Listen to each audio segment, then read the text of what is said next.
Hora do vento minuano. Foi esse vento que veio do Rio Grande do Sul aí que capotou o mercado de fundo de papel essa semana.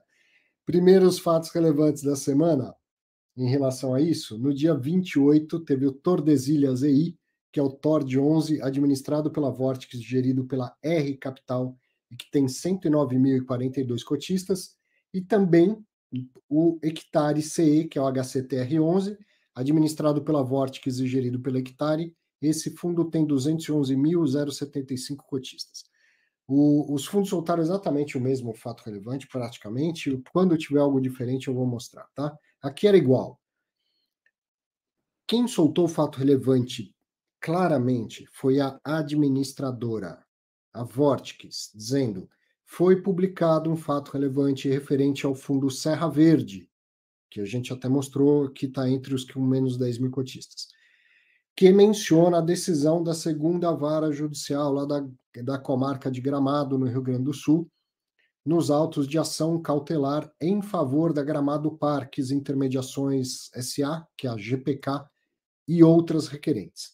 Em razão da exposição do fundo ao Fundo Imobiliário Serra Verde, a administradora está em contato junto à R Capital e à Hectare, né? Lógico que no fato relevante do TORD falava só R Capital, do HCTR falava só Hectare, eu que estou juntando as duas coisas aqui.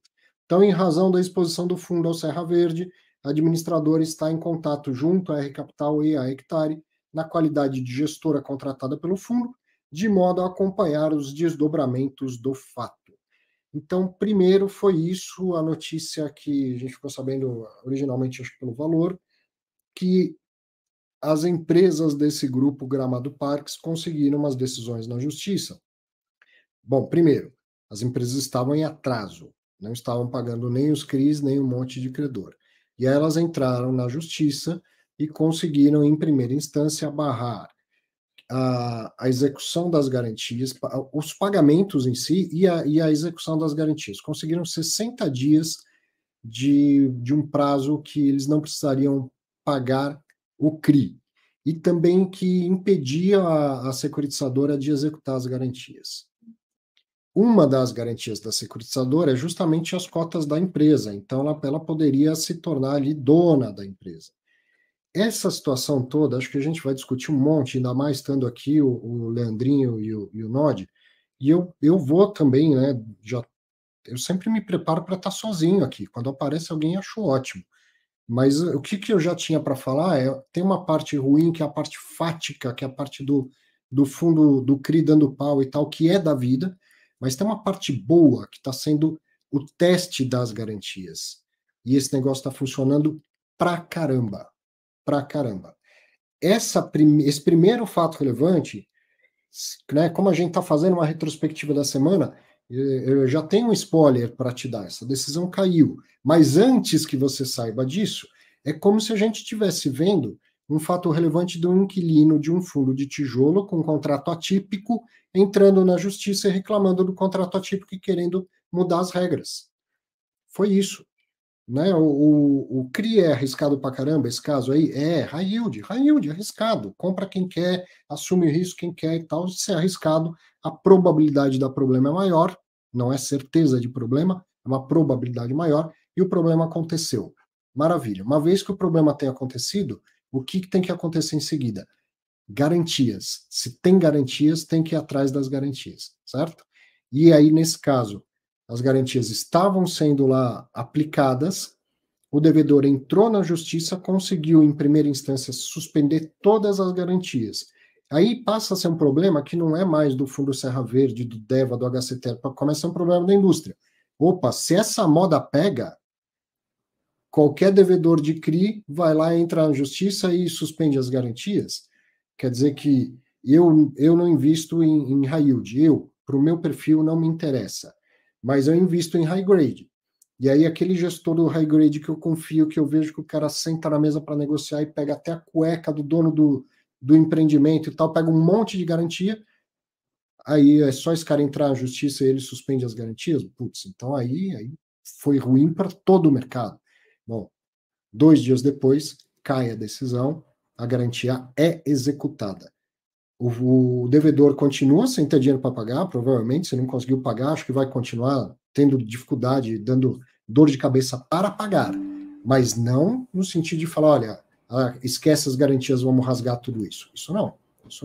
Então, essa decisão, esse evento da semana está sendo muito importante para a gente ver o quanto essas garantias funcionam, certo? E existe um valor recuperável disso tudo. A gente conversa mais daqui a pouco, que tem mais fatos relevantes disso. Mas, Leandro e Nodi, fiquem à vontade para dar também a primeira etapa das opiniões, né? Porque tem mais uma leva de fatos relevantes desses fundos. O Nodi, me permite fazer uma colocação antes aqui? Você lembra do caso, quando a gente estava no meio da pandemia e que vários inquilinos, ou alguns, não sei, não vou falar vários, né? Alguns inquilinos entraram para derrubar contratos atípicos. E a gente ficou, nossa, se isso passar, acabou. É exatamente isso que o Arthur está falando, só que para CRI, né? Se isso passa na justiça, a moda pega, ia arrebentar com a indústria de fato. Era essa pontuação que eu fazia. Era exatamente o que eu ia falar. Na verdade, eu estava planejando para falar isso no final, quando tudo fechasse, para a gente ter um encerramento bonito, né? De falar que a indústria sobrevive mais uma vez, né? Quando a gente teve os ataques aos contratos atípicos, como o Santander fez, talvez tenha sido o maior deles, né? O mais grave, o mais impactante, e a indústria sobreviveu. Então, já seguindo a linha dos spoilers, sim, a indústria sobrevive mais uma vez. Claro, existe um problema pontual, sim, mas não há um problema estrutural, conjuntural, não há um problema de indústria. Tem problema do fundo A, do fundo B, da gestora A, da gestora B, do grupo A, do grupo B. Mas a nossa insegurança jurídica no Brasil, que nos é tão rotineira e tão habitual e tão certa, digamos assim, dessa vez não foi tão certa. A segurança jurídica sobreviveu por mais um pouquinho de tempo. É isso, acho que esse é o saldo que a gente vai levar dessa história toda. Eu vou passar para os próximos fatos relevantes, que são dos mesmos fundos e mais dois, e aí a gente conclui por enquanto esse assunto.